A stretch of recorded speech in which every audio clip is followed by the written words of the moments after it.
Talent isn't real. It just isn't. It only exists as an observation of other people. It's not something you feel or just are when you're one of these so-called talented people. Only certain types of people get labeled as talented in the first place. So here's proof that it's all a bunch of make-believe. I started my art journey in December of 2017, and when I first got going, I clearly had zero innate ability for it. I was 19, so starting later than most artists do, and after about 14 months of work, I'd only gotten myself to this point that you're seeing on screen now, my art from January of 2019.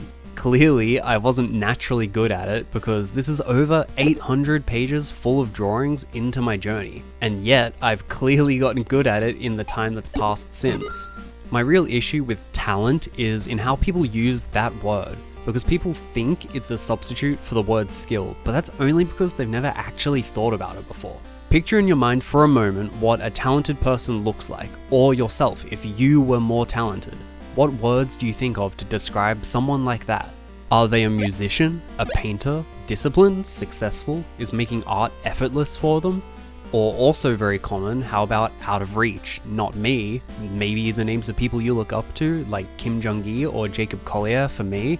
There's those talented people, and then there's the rest of us, right?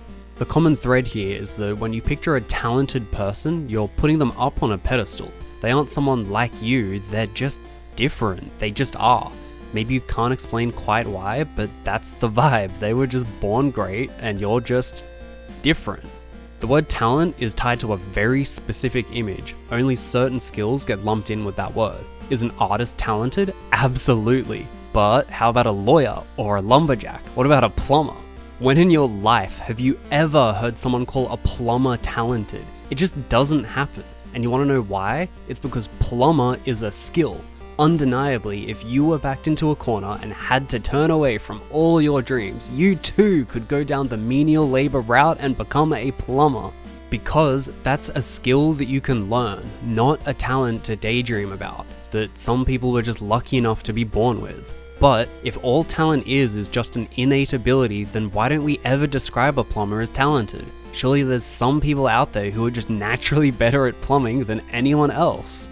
See, the issue here is the assumption that some skills are just easier than others, or that there's some skill cap we're just born with that's genetically preventing us from getting past a certain point, and this is just straight up wrong. If everyone who called me talented knew just how hard I or anyone else had to work to get to where I am, they wouldn't find it so magical anymore. When people call me talented, I'll usually respond with, "Thanks, it's a skill just like any other, so you can learn it too." And their response is always some variation of, "Oh no, I could never. Clearly you've worked hard, but there's innate talent there too." Or the talent and skill are the same thing, which is so rude on the first one and they don't even realize why, and completely incorrect on the second. But I get it, most people haven't thought about it all that much, so in their mind, talent and skill are kind of the same thing. Until you press them on it, at least, because some people are just born to be good at certain things, right? Well, let's start with that, the distinction between the two, because outside of observation, there's still a lot going on. And no, I'm not going to pull up the dictionary definitions because only annoying people use logic to argue on emotional grounds. So, when you describe someone as being really skilled, the image tied to that is of hard work, that they got there through thousands of hours of practice, grueling labor, blood, sweat and tears. They earned that. They had to put in the effort and fight for it. But when you describe someone as talented, you're thinking effortless, lucky, creative, born to be great. Or maybe you've heard this one, that if you take two people, one with talent and one without, both learning the same skill, the one with talent is just naturally going to learn faster, and the one relying all on skill is going to hit a ceiling that they just can't improve beyond. The distinction here is clear. Skill and talent are not the same thing. Nobody uses the word skill when they're really talking about talent, but they always use the word talent as an apparent substitute for skill. This is a huge problem because by describing people as talented versus not, you're planting the seed in their minds that to achieve their dreams, they have to be born great, that you can't work hard and slowly work your way towards that goal. You've either got it or you don't. You're also telling these so-called talented people that they only got to where they are because they were born lucky or destined for greatness, that the path was already carved out for them, they didn't have to work for it, they were just born with a head start. Now, some people are born into circumstances that better promote learning of whatever skills they pick up. Some people simply do put on muscle easier, and good luck learning piano if you don't have one in your house, right? But when people say talent, this isn't what they're talking about either. That's just circumstance. But here's the thing. If you can progress to a certain point with skill alone, then how can you tell the difference between a talented person and a skilled one? What if you're comparing someone with thousands of hours into their skill versus someone who's just starting out with innate talent? How can you tell which is which? You can't, because it's all bullshit. It all comes from your own observation of other people, your own bias for or against certain skills, and based on the people you admire and put up on a pedestal. The way we should be defining talent is when circumstance meets experience. When whatever skills you've cultivated or are prompted into learning suddenly thrive in the environment that you inhabit. When these seemingly unrelated or insignificant skills you've cultivated over the course of your whole life find their use in a specific setting. To be less cryptic, if you've never drawn people before but have worked as an architect or in sculpture, you're going to have a substantial head start over someone who's also in day one of figure class but who's been playing video games their whole life up until now. Likewise, if you grew up as a chronic gamer now going into game design, your intuition for making games is going to be way stronger than an artist who's maybe never even thought about the experience other people would have interacting with their work.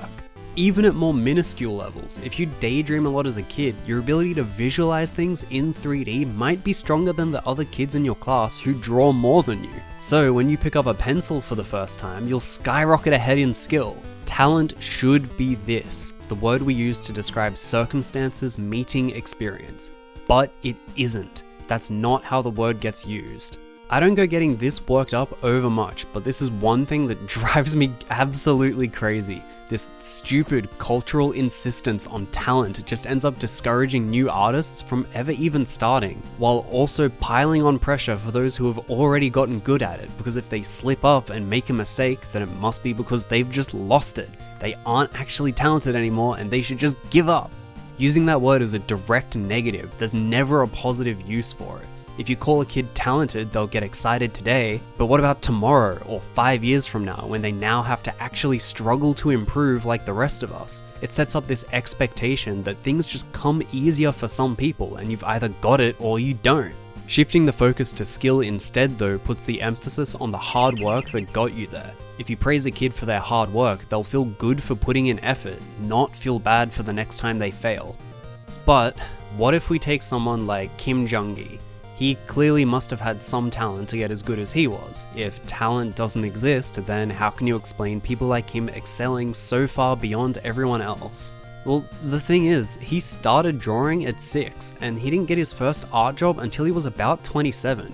He had 21 years to develop that skill before doing it professionally, and 21 years to learn to love doing it more than anything else. If you dedicated 21 years to the thing you loved most, thinking about it all day, every day, you'd get just as good as him too. And we're gonna see it happen, we already kind of are. He inspired so many people to tackle perspective in a new way that whenever I open up Instagram, I find new artists all the time doing that exact same thing.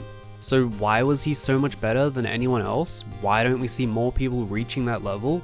Well, actually, I think that assumption is just wrong in the first place. We are seeing people get to be every bit as good as he was. They're just partway through that same journey. He showed the world what's possible, and now more and more artists are stepping up to do it themselves. I could go on for hours and hours on this whole talent topic, but I'll make one last point. I spend a ton of time drawing and painting, but I'm also into music. I play a little bit of piano. And if you're into music too, you've probably heard of the phenomenon of perfect pitch, this ability to hear a sound and know exactly what note it is. In musical circles, it's taken as a fact that this is talent, that there's a genetic difference at play here and that you can only learn it if you're younger than about 13. There's been a ton of studies done on this, and a quick Google search will get you thousands of pages of people talking about how they wish they had it, but it's a magical ability reserved for only the few lucky ones. This one seems more credible though, right? That there must be a physical, biological difference here, that all these studies reference genetics and had dozens of participants, and undeniably it cannot be learned by your average person once they've reached the ripe old age of 20. That's just too old to start learning with this one. Well, at the start of this year, I took that as a challenge. If this can be learned, then that's the final nail in the coffin for talent as far as I'm concerned. And you can probably see where I'm going with this. A year ago, I didn't even know where to begin, but now here's a short clip of me doing it today.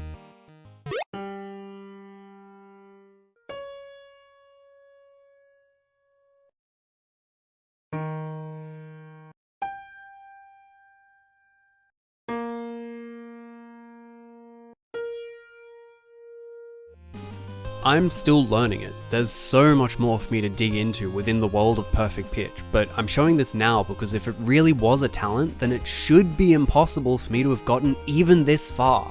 I shouldn't be able to pick up on that sharp, twangy feeling of an F sharp, or the reserved and powerful but still calm vibe of a D, and how that feeling changes but still stays kinda consistent regardless of the context it's in. I'll have to make a follow-up video on this sometime because actually proving it in an irrefutable way will take a lot more work than just, here's a video of me doing it, just trust me that I'm not cheating it somehow. But that'll have to come later because I've gotten pretty off topic by now, and honestly, I don't even care that much whether you believe me or not. I know that I've achieved it and that's good enough for me. The only reason I bring it up is because that's the ultimate example for me. That was the one thing that seemed undeniable, that some people were actually just born with that ability and that I wasn't one of them. But I challenged it and proved that global assumption wrong.